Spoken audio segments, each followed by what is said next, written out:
الحمد لله نحمده ونستعينه ونستغفره ونعوذ بالله من شرور أنفسنا ومن سيئات أعمالنا. من يهد الله فلا مضل له ومن يضلل فلا هادي له.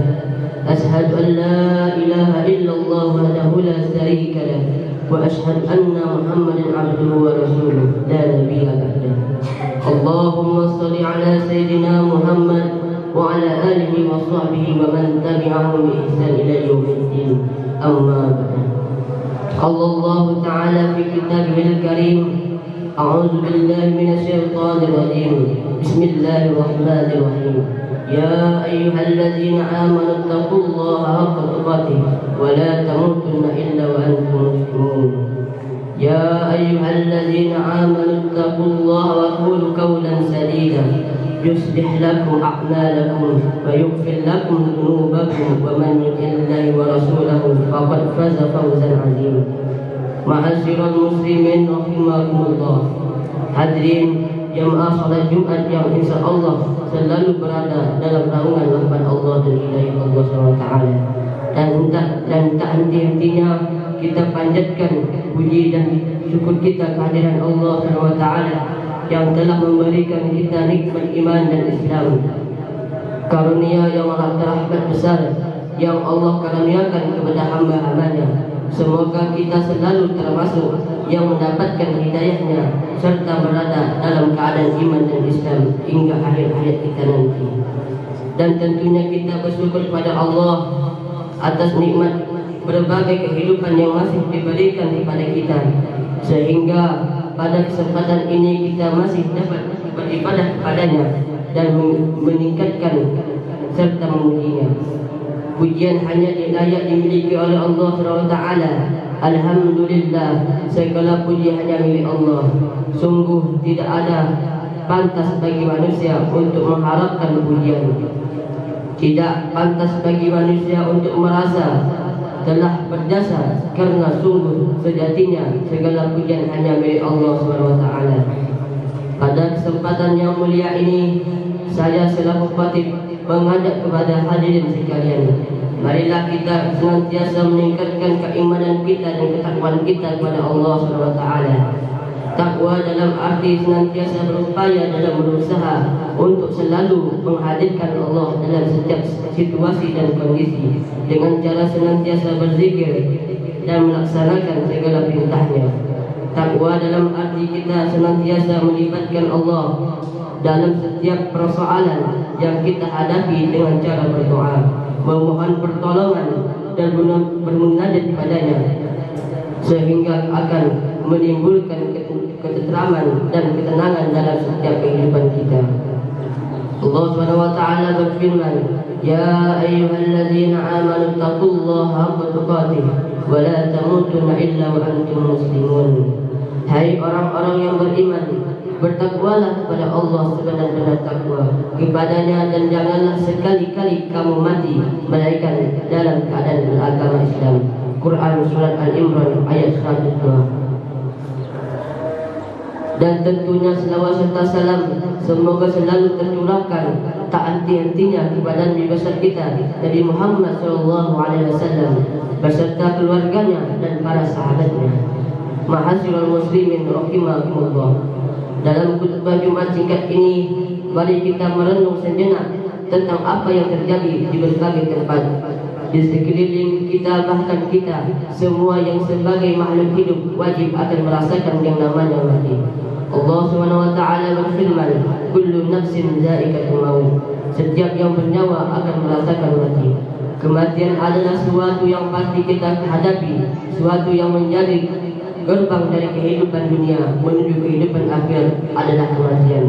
Ma'asyiral muslimin rahimakumullah. Dalam surat Al-Baqarah ayat 28 Allah SWT berfirman, Kaifa takfuruna billahi wa kuntum amwatan fa ahyaakum summa yumitukum summa yuhyikum summa ilaihi turja'un.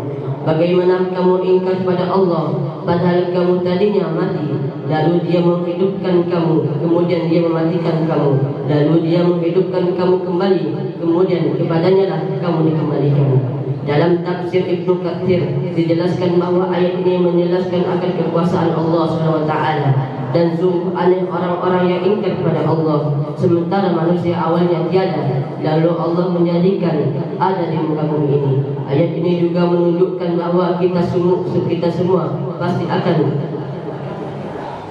akan dan kita semua pasti akan dibangkitkan kembali setelah kematian itu. Jamaah salat Jumat yang dirahmati Allah SWT, maka apa saja kewajiban kita dalam kehidupan ini sebagai persiapan diri kita sebelum menghadapi kematian? Tentunya ada banyak hal, namun setidaknya ada 3 hal yang akan kita bahas pada kesempatan berbahagia ini. Pertama, beramal sebaik mungkin.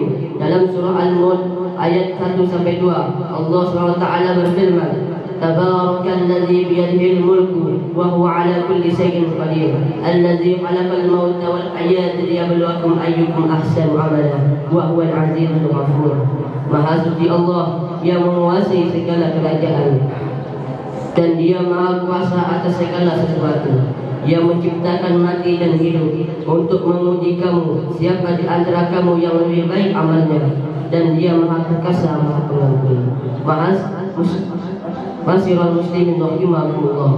Seperti apakah amalan yang baik itu? Salah satu indikatornya adalah pekerjaan itu dilakukan dengan istiqamah. Dalam hadis riwayat Abu Hurairah, Rasulullah SAW bersabda, fa inna khairal amali adwamuhu wa in qala. Sesungguhnya sebaik-baik pekerjaan adalah yang rutin, berkelanjutan meskipun itu sedikit. Beramal sebaik mungkin juga berarti bahwa pekerjaan itu kita lakukan dengan seikhlas mungkin, semaksimal mungkin, dan dengan sempurna mungkin, baik dalam interaksi kita pada Allah SWT maupun kepada sama manusia. Dalam tiap amal kita patrikan dalam diri kita bahwa bisa jadi itu adalah amal terakhir kita. Ma'asyiral muslimin rahimakumullah. Yang kedua, menyiapkan amal yang terus mengalir pahalanya. Di antara yang dapat kita persiapkan adalah dengan memperbanyak amal jariah, ilmu yang bermanfaat, serta mendidik anak kita menjadi anak yang soleh dan soleha, dapat mendoakan kelak sebagaimana dalam hadis Rasulullah SAW an Abi Hurairah radhiyallahu anhu anna Nabi sallallahu alaihi wasallam qala idza mata insanu in qata'a anhu amalahu illa min salasatin sadaqatan jariyah aw ilmu yuntafa'u bihi aw waladin salihin yad'u lahu. Rawahu Muslim. Diriwayatkan oleh Abu Hurairah bahwa Rasulullah SAW bersabda, jika manusia mati maka keputuslah amalnya kecuali 3 perkara: sedekah jariah, ilmu yang diambil bermanfaat, dan anak selalu mendoakan orang tuanya. Hadis riwayat Muslim. Yang ketiga, berdoa agar diberikan husnul khatimah. Apakah husnul khatimah? Di antara tanda utama husnul khatimah ialah apabila ia mengucap kalimat la ilaha illallah di akhir hayatnya. Dalam sebuah hadis sahih yang diriwayatkan dari Abu Daud, Rasulullah SAW bersabda, man kana akhiru kalami la ilaha illallah dakhala jannah. Barang siapa yang akhir perkataannya adalah la ilaha illallah, maka ia akan masuk surga. Indikatornya lainnya dari seorang yang husnul khatimah apabila ia mengerjakan pekerjaan yang baik akhir hidupnya. Sebagaimana Rasulullah SAW bersabda, qala Rasulullah SAW, idza arada Allah bi'abdin khairan ista'maluhu. Faqila kaifa yasta'miluhu ya Rasulullah? Qala yuwaffaqahu li'amalin salihin qabla al-maut. Rasulullah SAW bersabda, apabila Allah menghendaki kebaikan kepada seorang, maka Allah akan membuatnya beramal. Para sahabat bertanya, bagaimana membuatnya beramal?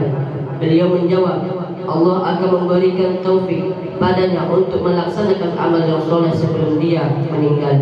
Hadis riwayat Ahmad dan Tirmidzi.